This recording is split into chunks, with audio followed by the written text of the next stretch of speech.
വിഷു ഓർമ്മ. വിഷുവാണു മറ്റന്നാൾ, തറവാട്ടിൽ കൈനീട്ടം നൽകുവാൻ പോകണമെന്നമ്മ ഓതുന്നു. അമ്മ വീടെത്താൻ തിടുക്കമാണ്. അവിടെങ്ങുമെന്തെല്ലാം കാഴ്ചകളുണ്ടെന്നോ കാണുവാൻ. ബസ്സിറങ്ങിയിട്ടൊരു പാടവരമ്പിലൂടെ ഒത്തിരി ദൂരം നടന്നു പോയിടണം. നെല്ലിൻ കതിരുകൾ നാണമാർന്നൊട്ടൊട്ടു ചാഞ്ഞിട്ടു കുമ്പിട്ടു നിൽക്കുന്നു നീളവേ. പുലവേളയിൽ പെയ്ത മഞ്ഞിൻ്റെ തുള്ളികളൊരു മണിമാല പോൽ വെട്ടിത്തിളങ്ങുന്നു.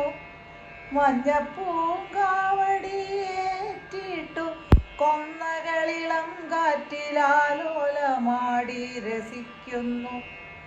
മൂവാണ്ടൻ മാവിൻ്റെ കൊമ്പത്തു കാക്കയൊന്നൊരു പഴം കൊത്തിയിട്ടു മൂപ്പു നോക്കിയിടുന്നു. വെള്ളരി, മത്തനും കുമ്പളം വത്തയ്ക്കയൊക്കെയും മക്കളെ താങ്ങുവാനാവാതെ ഈ വഴിത്താരയിലൂർന്നിഴഞ്ഞങ്ങിങ്ങും പാഴ്മനക്കോട്ടകൾ കെട്ടി നടക്കുന്നു. കരിങ്കൽപ്പടി കയറി പതുക്കവേ മുറ്റത്തേക്കമ്മ നീങ്ങുമ്പോൾ ഞാനെൻ്റെ ഇഷ്ടതോഴരാം നെല്ലിയും കോമാവും പുളിയും നിറയുന്ന തൊടിയിലേക്കോടി പരതിയിടുന്നു. നെല്ലിക്കായ് മാമ്പഴം പുളി വീണു കിടപ്പുണ്ടോ?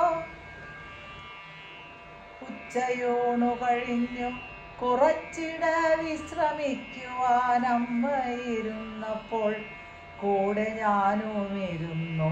മനക്കോട്ട കാൺമു കൈനീട്ടം പടക്കങ്ങളും. ഇറങ്ങുന്നതിന് മുന്നേ എല്ലാവർക്കുമായി കൈനീട്ടം നൽകിയമ്മ പറയുന്നു.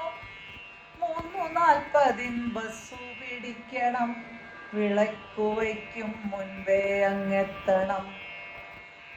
കൈനീട്ടം വാങ്ങി മുത്തശ്ശി, അമ്മൂമ്മ, മാമനമ്മായി, മക്കളെല്ലാവരും ചിരിച്ചു നിൽക്കുന്നു. ഞാനോ വിഷണ്ണയായി പടിയിറങ്ങുന്നു ബസ്സു പിടിക്കുവാൻ.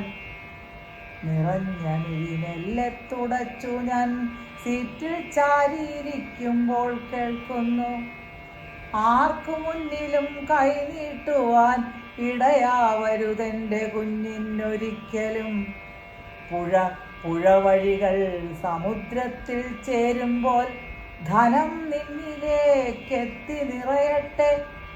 അതിനായി നാം ദാനധർമ്മങ്ങളാൽ നിറച്ചിടണം ജീവിതമെമ്പാടും.